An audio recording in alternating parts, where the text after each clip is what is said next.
Jaya Radha Madhava Kunja Bihari.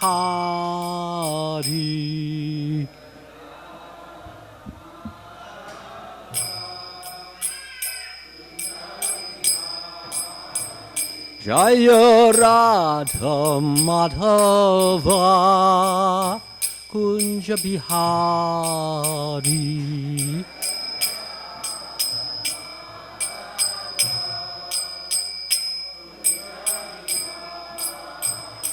Jaya Gopi Jana Vallabha Girivardhari.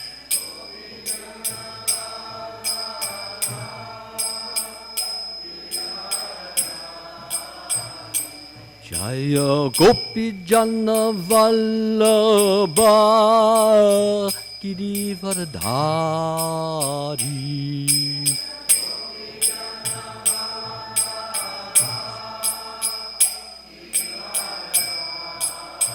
Yasoda Nandana Vajjana Ranjana.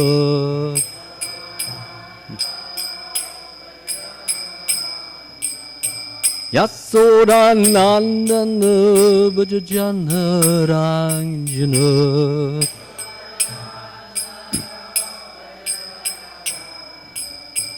Yamuna Tera Vanachari.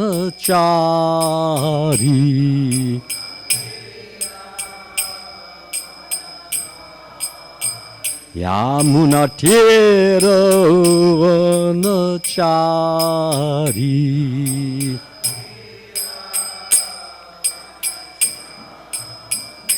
Jaya Radha Madhava Kunja Bihari.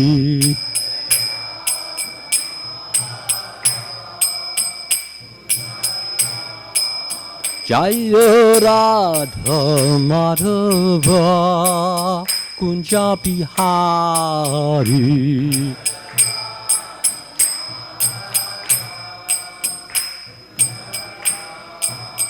Jaya Gopi Jana Vallabha Girivardhari.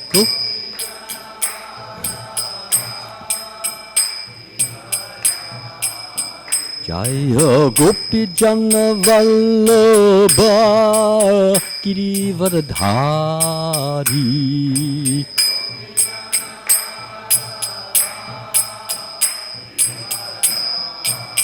Yasoda Nandana Vajjana Ranjana.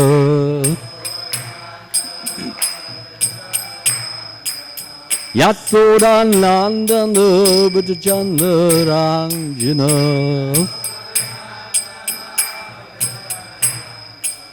Yamuna Tera Vanachari. Yamuna Tera Vanachari.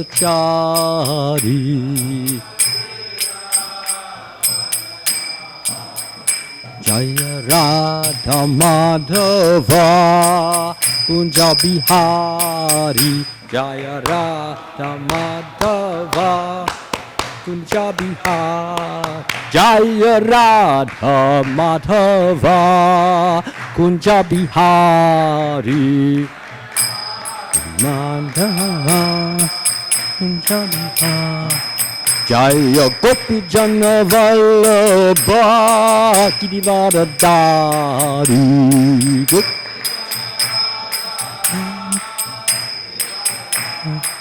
Jaya Gopi Jana Vallabha Girivardhari.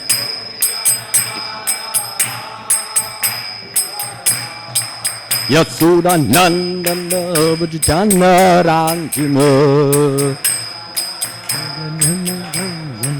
Yasoda Nandana Vajjana Ranjana.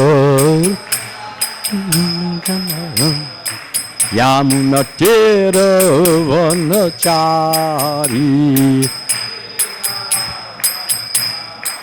Yamuna Tira Vanachari. Hare Krishna, Krishna Krishna, Hare Hare, Hare Rama, Rama Rama, Hare Hare, Hare Krishna, Krishna Krishna, Hare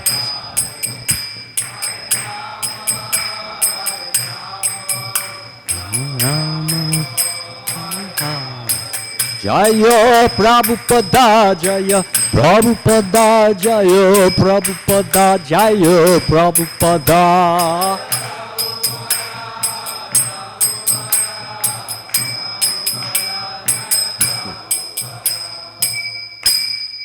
Jayam Vishnupad Paramahansa Parivajakacharya. Asta Saraswati Sri Srimad His Divine Grace. A.C. Bhaktivedanta Swami Srila Prabhupada Ki Jai.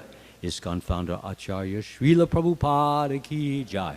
Anantakoti Vaishnava Vrinda Ki Jai. Namacharya Srila Haridas Thakur Ki Jai.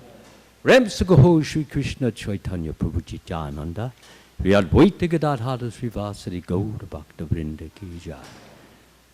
Samaveda Bhakta Vrinda Ki Jai. Srila Prabhupada's transcendental book distribution Ki Jai. Harinama Sankirtana Ki Jai. Prasadam distribution Ki Jai. All glories to the assembled devotees. All glories to the assembled devotees. All glories to the assembled devotees. All glories to Sri Sri Guru and Gauranga.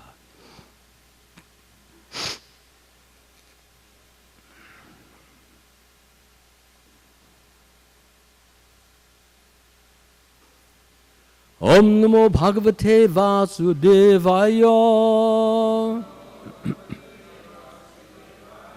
Om Namo Bhagavate Vasudevaya. Om Namo Bhagavate Vasudevaya.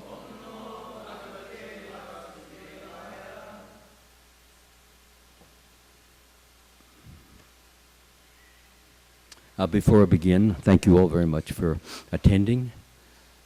And I beg the mercy of all the assembled Vaishnavas here and on the internet to pray that I say something useful and beneficial for everyone assembled here, including for myself, so that we can all gain the blessings, ideally, of Srila Prabhupada and Lord Krishna for his grace and help. Thank you.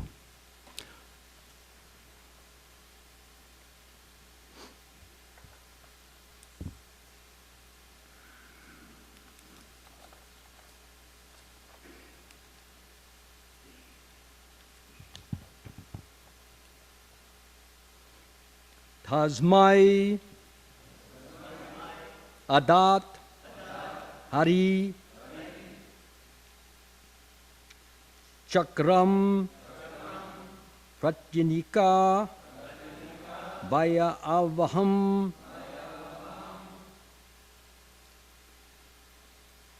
Ekanta Bhakti Bhavena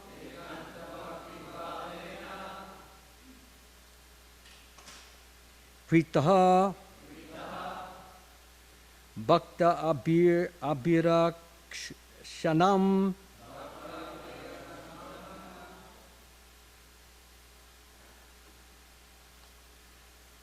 Tasma Adandarish Chakram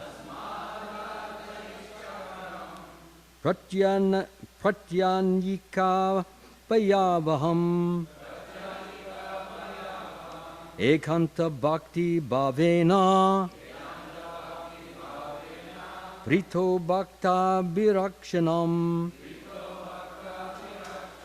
Tasma Adadarish Chakram Pratyanika Bhayavaham Ekanta Bhakti Bhavena Prito Bhakta Birakshanam Tasma Adadarish Chakram Pratyanika Bhayavaham Akanta Bhakti Bhavena Krito Bhakta Birakshanam. Let's chant.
Ladies, please.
Tasmai unto him, Ambarish Maharaj. Adat gave Hari, the Supreme Personality of Godhead. Chakram, his disc. Pratyanika, Bhaya Avaham, the Lord's disc, which was extremely fearful, to the enemies of the Lord and his devotees. Ekanta Bhakti Bhavena, because of his performing unalloyed devotional service. Pritaha, the Lord being so pleased. Bhakta Abhirakshanam, for the protection of his devotees. Translation and purport by His Divine Grace Srila Prabhupada Ki.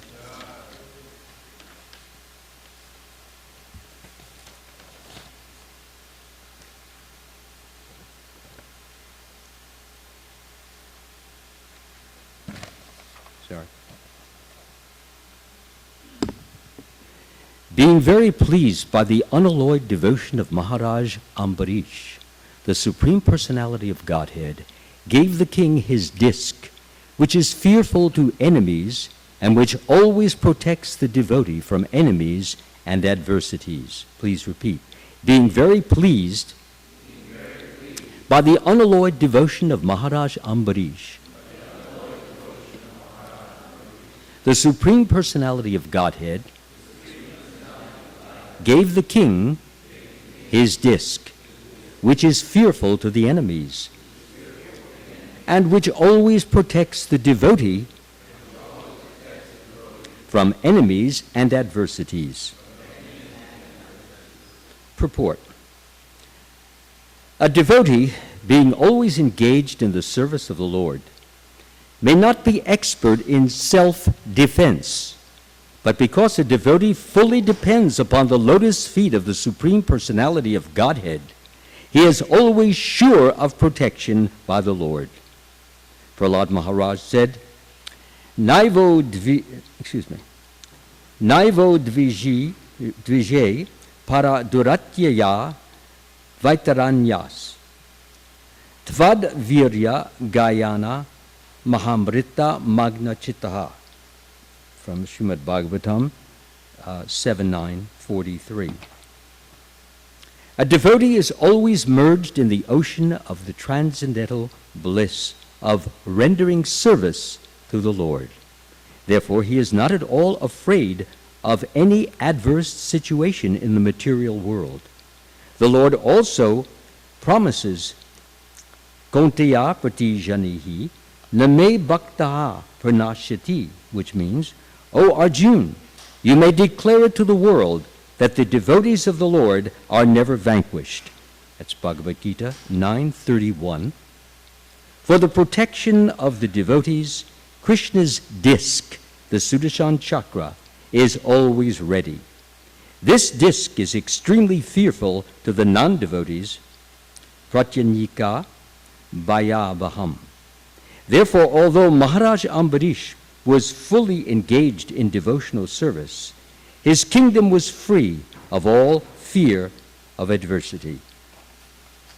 Omagyana timirandasya gananjana shalakaya chakshur unmalitam yena tasmai shri guruve namaha. I was born in the darkness of ignorance, and my spiritual master opened my eyes with the torchlight of knowledge, and I offer my humble obeisances unto his lotus feet.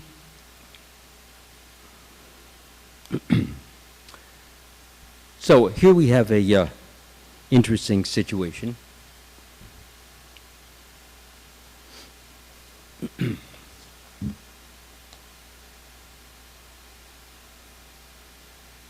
To begin with, the narration being given by Shukdeva Goswami is in response to Parikshit Maharaj's questions about this great Rajarshi, Ambarish Maharaj. He's heard much about him, with special reference to the fact that although he was a king with innumerable responsibilities, defending a kingdom, maintaining a kingdom, building up a kingdom, in spite of all these, nonetheless, he found much time to increase his devotional service and to increase his Krishna consciousness, and ultimately to improve his kingdom.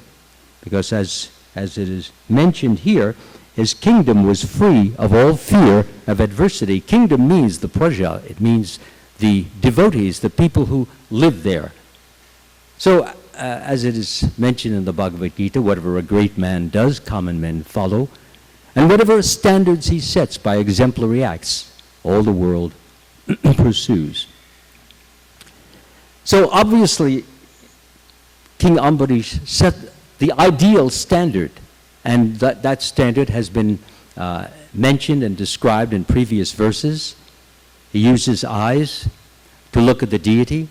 He used his hands to offer flowers or offer other offerings to the deity. He used his nose to smell the flowers that were offered to the deity. He used his ears to hear the hymns and the chants glorifying the Supreme Lord. He used his legs to walk to the temple. He used his arms to do whatever was necessary in the puja, waving the waving the yak-tail wisp, waving the fan, or waving the light. He used his whole body and his mind to serve the Supreme Lord. And this was done not mechanically or indifferently or robotically. It was done completely with the heart. And doing it with the heart, the Lord was pleased, and being pleased, that good which he performed and which the Lord was pleased with was then sent back in the form of blessings to the kingdom. So people were happy. Sometimes people don't know why they feel happy, but the king is highly responsible for that. And in this case, King Ambarish was pleasing the Lord. And just as if you pour water onto the root of a tree, all the leaves are benefited, all the stems are benefited. Similarly, the king was pouring the water or the nectar of devotional love onto the root of the Supreme Lord Krishna, and Krishna was accepting it, especially since it was being given with love. It was being given without any demand for return. It was given unconditionally, and generally speaking, his love was uninterrupted. For whatever he did for Krishna. As Krishna says in the Bhagavad Gita, whatever you do, whatever you eat, whatever you offer or give away, do this as an offering unto me. In this way you will be freed from the bondage to work and its auspicious and inauspicious results.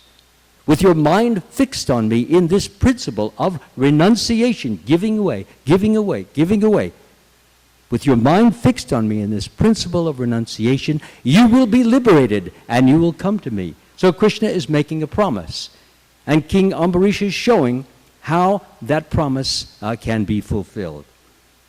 Whatever he does, wherever he goes, whatever he thinks, Krishna is the object of it all. So he's naturally in the pure transcendental consciousness, Satchit Ananda. He's feeling his eternality. He's not feeling he's the body. He's using the body in the loving service of Krishna. But he's not feeling that he is the body. He's feeling he's eternal. So when you feel you're eternal, what can disturb you? What can upset you? What can shake you? What can rattle you? You see it, you observe it, you deal with it, but you're not in any way upset because you know you, the person, the reality, the soul, can never die and doesn't die and has never been dead. So knowing this and feeling this, it's one thing to simply know it because you read it, that's good. But to actually come to the point where you actually experience yourself or ourselves as an eternal soul, part and parcel of the Supreme Soul, and we feel the nectar of that connection. As Krishna says, again in the Bhagavad Gita, one who is not connected with me in Krishna consciousness can have neither transcendental intelligence nor a steady mind, without which there is no possibility of peace. And how can there be any happiness without peace? So Krishna is giving the formula here. We must always be consciously connected to him. This means that when we chant his name, we are aware of whose name we're chanting, not just a name or another name, but Krishna's name, the Supreme Lord's name, a pure name, a perfect name, a name that gives blessings, a name that is non-different from the Supreme Lord. So that should make us very happy that we are in association with, we're in touch with, we're in connection with the Supreme Lord just by saying Hare Krishna, Krishna Krishna, Hare Hare, Hare Rama, Rama Rama. Hare. It's very exciting to know that I've just touched Krishna. Sometimes people think, well, I have to see the form. Prabhupada said, what are you always talking so much seeing?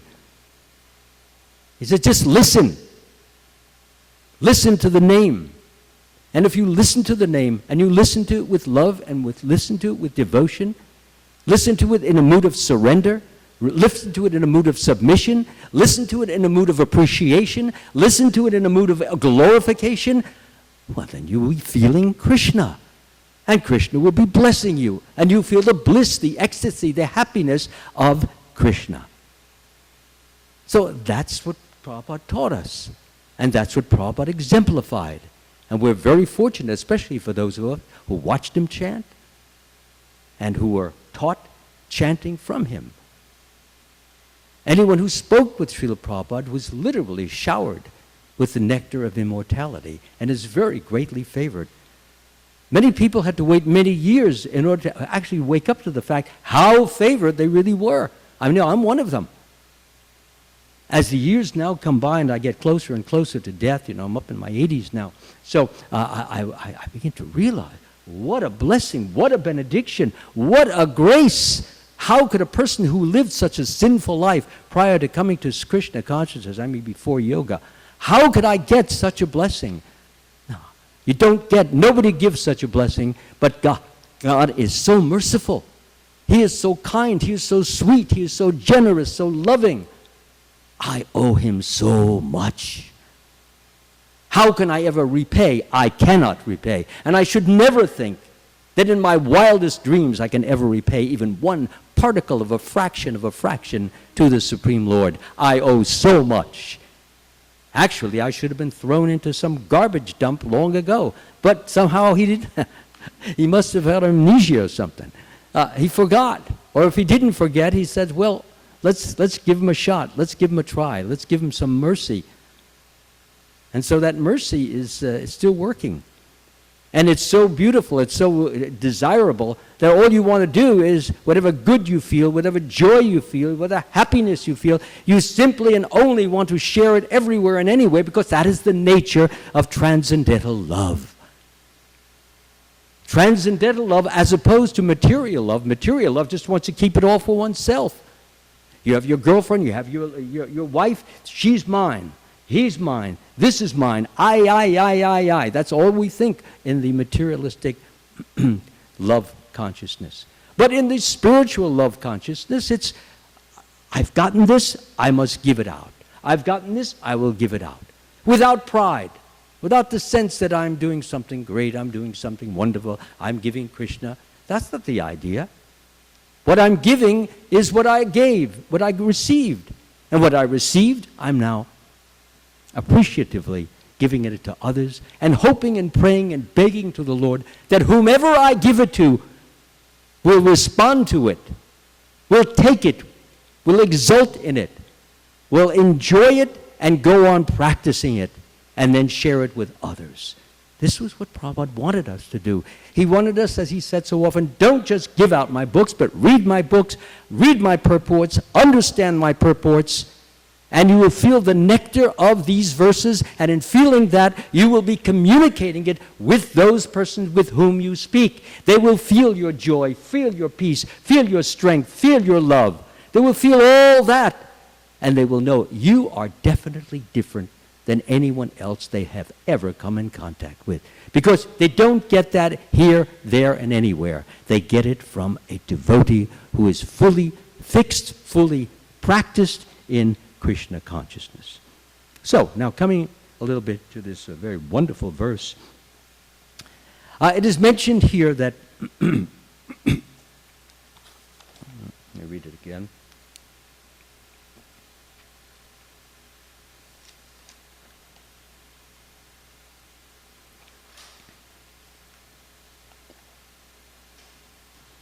He said that the Supreme Personality of Godhead gave the king his disc.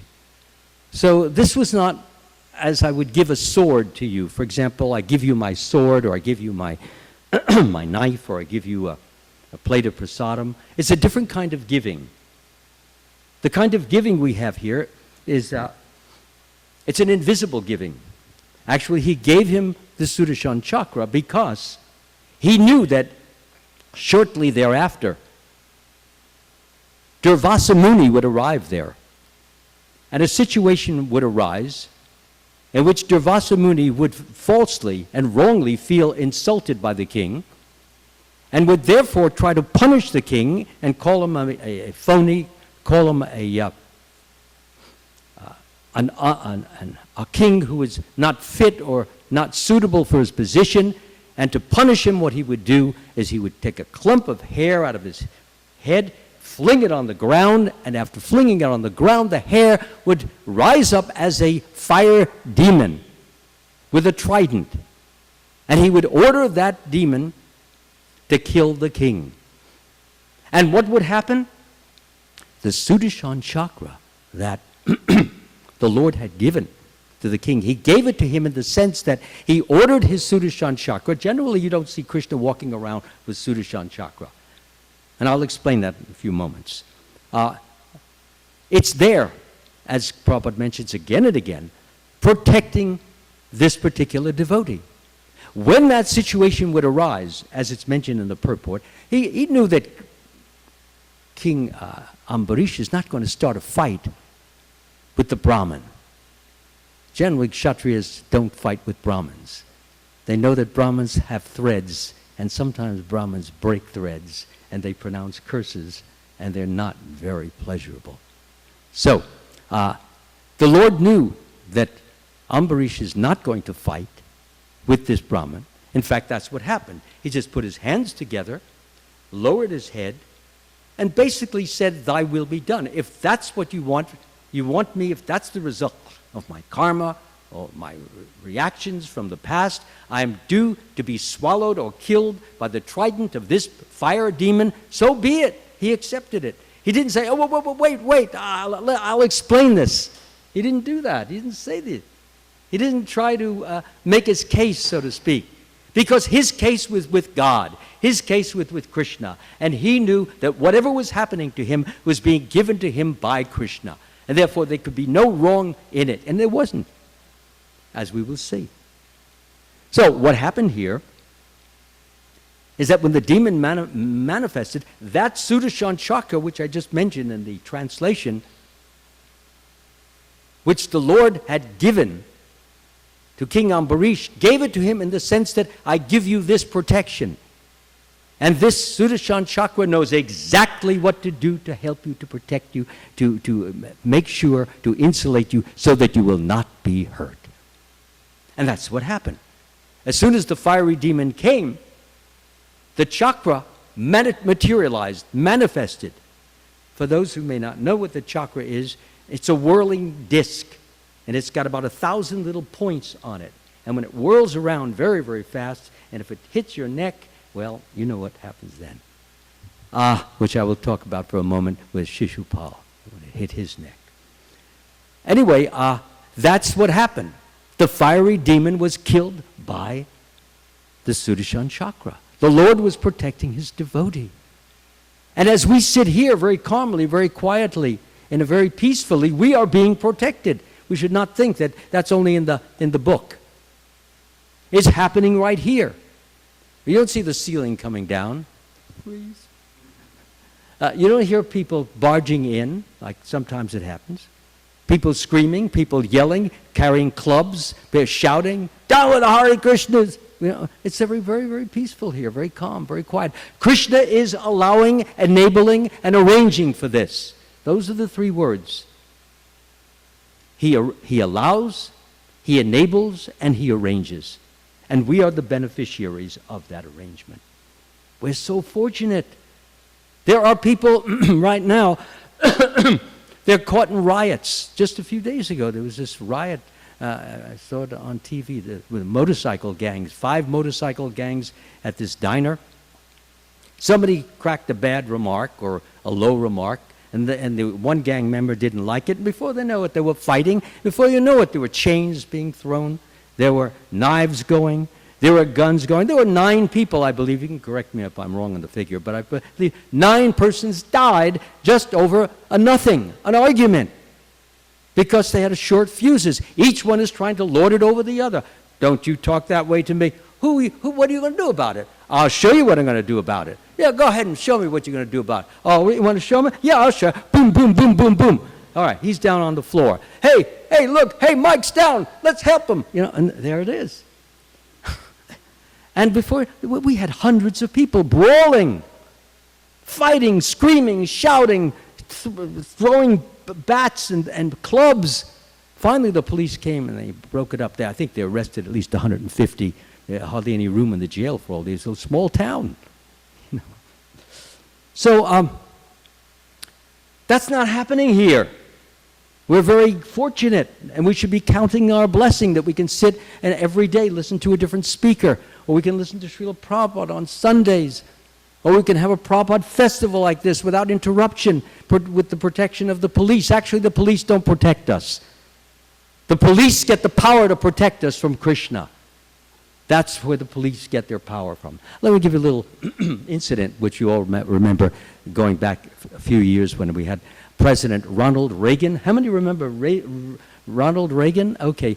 Well, when he just took office, he was in a limousine with his secretary Brady, and he got out of the car. The car was not only inside, but outside, surrounded by the Secret Service men. Oh, there must have been about 30 or 40 Secret Service men. They were all over the place. He got out of the car, and John Hinckley was standing, waiting for him to prove to himself that he could kill the president. And he took a few shots at him. Reagan did take a shot in the stomach, I believe, and Brady got one in the head, and that really affected him for his whole life.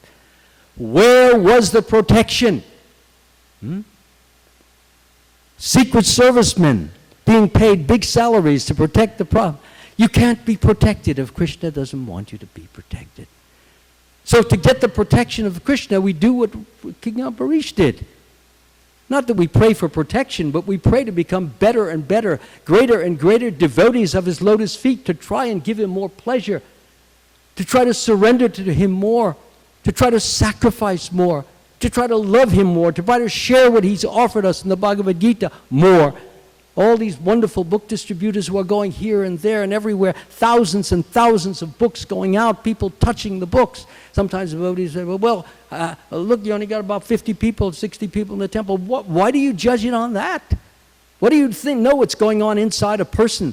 And when that inside stuff that's going on and the circumstances arise, as I said, when Krishna arranges, when Krishna enables, when Krishna permits, and that comes to fruition, suddenly man's wife dies, his child gets kidnapped. Oh, so many problems come, and suddenly he says, why is this all happening? And that book has been lying on that shelf for 20 years, and he takes this book and he looks, and immediately he reads something that Srila Prabhupada says. You have set this in motion in your past. I have set it in, how could I? And he starts to read, I set it in motion? How could I have done that? And the way Prabhupada writes in his own inimitable way, that yes, these are the results of what you do. What you do today will take fruit in the future. What you have done yesterday will take fruit today. So he starts to read the book, and then he calls the BBT. I want more information about this. Where do you have your meetings? Oh, this has happened thousands and thousands of times. Therefore, a devotee doesn't go by numbers alone. He goes by the quality of the book. He goes by the quality of the service. Yes, if you can do big numbers, fine. But if you do small numbers, but your heart is pure, and you're doing it with all the love and devotion and sweetness that you can conjure up, so that that person will take the book and like you and like what's in the book, well, you're doing a great, wonderful service. So we shouldn't only measure things by how many numbers. The main thing is Krishna being pleased by what we are doing? And in the manner that we are doing it, the attitude with which we are doing it, the love with which we are doing it. As I mentioned, that Krishna says, engage your mind always in thinking of me. Become my devotee. Offer obeisances. Worship me. Thus completely absorbed in me, surely you will come to me. Again, another promise. Or he says to Arjuna when they're on the battlefield, therefore, Arjuna, you should always think of me in the form of Krishna, and at the same time perform your prescribed duty of fighting, with your activities dedicated to me, and your mind and intelligence fixed on me, you will come to me without a doubt. That's a promise. Keep your mind on me. Devote your work to me. Develop your love for me. Know that I am protecting you. I am guiding you. I am giving you your food, your clothing, your shelter, your everything. When you know this and you feel that you are protected by this, that you're being given this, then you cannot help but feel some obligation towards the Supreme Lord. How can we not like him? How can we not love him? How can we not want to serve him? The only way we would not want to is because we want to be the center. We want to take the limelight. We want to take the excuse me. We want to take the focus. And in Krishna consciousness, our business is to put the focus on Krishna, to focus on his pure devotees, and to glorify them, to honor them, to applaud them, to salute them, and to share them with others. This is what Krishna consciousness is all about. It's the conquest over envy. And it is the development of affection for all beings as a result of feeling our connection or our part and parcelship with the Supreme Lord. So therefore, what happened in this situation is that the Sudarshan chakra came and it not only killed the fire demon, but it then goes after Durvasa Muni. And Durvasa Muni starts running here and there, all over the earth. He's got mystic powers. He can't escape it. The chakra is on his back almost. He goes into caves, the chakra's there. He goes into the ocean, the chakra's there. He goes up into the sky, it's there. Goes to planets, there. Goes to Lord Brahma, can you please help me? I can't help you, you have to ask somebody else. Lord Shiva. Lord Shiva, can you please help me? I can't, better go to Lord Vishnu. Nobody could help him. And Lord Vishnu says, I can't even help you. That chakra is programmed. It's programmed to kill anyone who tries to harm the devotees. The only way you can deprogram it or unprogram it, there's not a double meaning, that word deprogram, and I don't mean it the other way. The only way that you can unprogram that is you have to go to the person whom you have insulted, which was King Ambarish, and throw yourself at his feet and apologize to him. I'm so sorry. I didn't understand. I didn't really mean it. And please forgive me. And then as soon as he said, please forgive me, Ambarish says, I never had anything against you. I never felt that you did me any wrong. If you wanted to kill me and that's God's will, so be it, let it be it. The yogi was so amazed by this king that he was so much more advanced than him with all his mystic powers.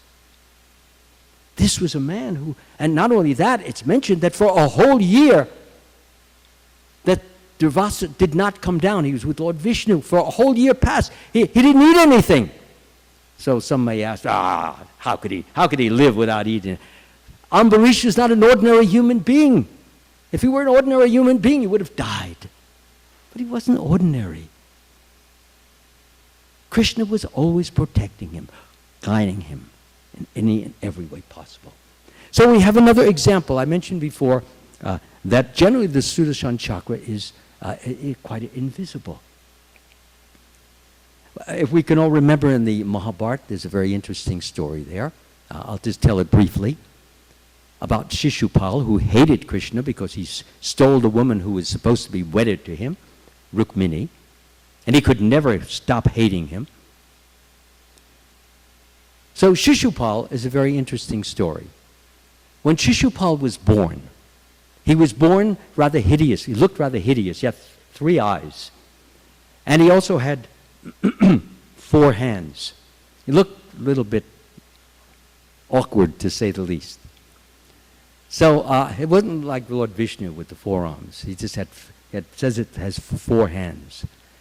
So the parents were very upset. How can we show him around? You know, they got an eye here, or maybe it was over here, I don't know. And he has the hands. They'll just think that we must have done something bad in our past to deserve a child like that. So they were about to take him out of the woods and abandon him. Just as they were, a ghost appeared and materialized. Don't do that. This child of yours is going to be one of the most powerful persons in the world. There is only one person who will be able to kill him. Oh? And who is that? Well, the person who will be able to kill him will be the person who, when your son looks at him, one of the eyes disappears and two of the hands disappear. That will be the person who is going to kill him. So that story went all around the kingdom, all around India, Bharatvarsha. And finally, Vasudeva brought Krishna there. Vasudeva was the brother of Shishupal's mother. So it was family. And Shishupal and Krishna were cousins. So Krishna came over and he sat down on the couch, and mother said, "Oh, look at our nice little boy." So she took the little boy and she put it on Krishna's lap, and as soon as he looked at Krishna, immediately the extra eye disappeared and two of the hands, they disappeared, and the mother looked, "Oh, Krishna, your cousin, you're going to kill your cousin." So she said, "Please, I beg you, don't kill him. He's my son and I want him to live." So I said, "Oh, my dear auntie, okay, I'll make a deal with you." So she said, "What's the deal?" He said, "Well, your son is going to be a very offensive critter, really. I will tolerate up to 100 insults of this critter. After that, I kill him. So you better teach him right. Bring him up so that he knows what good speech, polite speech, good etiquette is. Will you do that, my dear aunt?" "Oh, I'll make sure he never says a bad word against you forever and ever and anon." Okay. Anyway, we know that didn't happen. So what happened was at the Rajasuya sacrifice. The Rajasuya sacrifice was made primarily by Yudhishthira to glorify the Supreme Lord Krishna. He didn't need any glory for himself. The Pandavas were already glorious. But he wanted to glorify Krishna, and you make a big occasion, like we're having a Prabhupada festival. Why do we have this festival? To glorify Prabhupada. So they had a big festival to glorify, as far as Yudhishthira was concerned, glorify Krishna. And so what happened was that Bhishma Dev began to talk about, they were up on the stage, Bhishma Dev began to talk about the glories of Krishna, how wonderful, how amazing, and how kind, how truthful, how knowledgeable, how wise he is. And Shishupal was just going like this in his seat, like that. And some of his cohorts were also. So then Sahadeva, which is one of the five Pandavas, he got up and talked very glorifyingly about Krishna. And then again, Bhishma Dev said that Krishna should become the president of this big festival. President means he gets the first offering from the sacrifice. So that was too much for Shishupal, who was sitting there. So Shishupal then began to rant and rave. How can this cowherd boy, and he emphasized cowherd boy, be elected the president when we have so many kings here? Actually, Krishna was not a king. He was the right-hand man of King Ugrasena. And Balaram was the left-hand man. Man. The actual king being Ugrasena, that is called the de jure king, the legal king. The de facto king is Krishna, and Balaram, they are basically, they rule in fact. And whatever they say, King Ugrasena will do.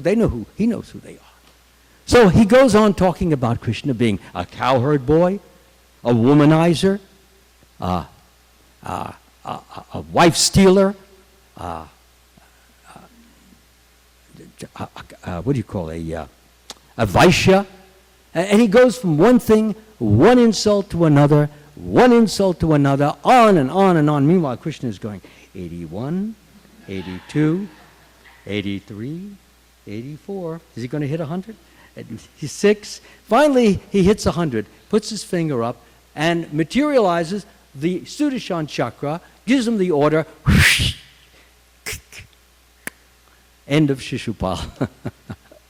So that's what happens to blasphemers of the Supreme Lord and offenders of devotees of the Lord. There are a number of other incidents in which Lord Krishna manifests or invokes the Sudarshan chakra. The Sudarshan chakra is not just a piece of metal with pin. It's a servant. It's an actual person who manifests and serves the Lord by protecting devotees and doing the orders of the Supreme Lord to get rid of certain persons who may be hampering his mission. So, therefore, Srila Prabhupada goes on, as we will see in the following purports, to explain in no uncertain terms, in great abundance, of how a devotee has the opportunity to gain such perfect, such great protection. Krishna says, in all activities just depend upon me and work always under my protection. In such devotional service, be fully conscious of me. If you become conscious of me, you will pass over all the obstacles of conditioned life by my grace. If, however, you do not work in such consciousness, but act through false ego, not hearing me, you will be lost. And that's basically everybody in the world. So our business is simply to follow what Krishna has said. Depend upon me, he said. Depend. In other words, when we have to do something, before we do it, we should say, oh, my dear Lord, I'm so full of failings, I'm so full of faults, that I'm wrong, and you're perfect, you can't do anything wrong. Therefore, I beg for your mercy, please, please, please guide me, direct me, enable me, so that I can do it the way you want it done, not the way I think it should be done. Give me your direction. I don't know anything, and what I know I can forget. So the devotee learns to depend upon Krishna and ask Krishna for help. That puts him in a position of like a baby. A baby is always depending upon its mother. Takes the hand, please take me here, where are we going, like that. And if the mother leaves the child, I've seen that happen. Sometimes child will be walking with the mother on the street, and the mother walks ahead a little fast. And so the little baby gets scared, Mommy, wait, like that. So the mother turns back and waits. The child feels helpless, doesn't know what to do. Where's he going to go? Who's going to feed him? Who's going to clothe him? Who's going to shelter him? Who's going to love him? Who's going to give him ice cream? Who? So similarly, our position should be just like that of a child. Mature, yes, but like a child internally, always depending upon the Supreme Lord who knows everything and is willing, ready, and eager to help us all. Eager to help us and will help us. And that's the business of us as devotees here, to assist each other, to help each other, to encourage each other, to enliven each other, to spur each other on to greater and greater heights of devotional love and service. Not just, I sometimes see devotees walking around chanting japa that look like zombies. It's unfortunate. I almost want to cry. Where's their enthusiasm? We have to enthuse these people. You see somebody looking like a zombie, start talking to him. I do talk to quite a few. I also look like a zombie sometimes. So, yeah, because they're not feeling the taste of Krishna consciousness. So, our whole business is to share Krishna with everyone, to beg the Lord Krishna to guide us, to pray to the Lord as often as possible. It is said in so many scriptures, pray unceasingly. And if we do that, and if we depend upon Krishna, our life will truly be successful, enlivening, and fulfilling. Thank you very much. Hare Krishna.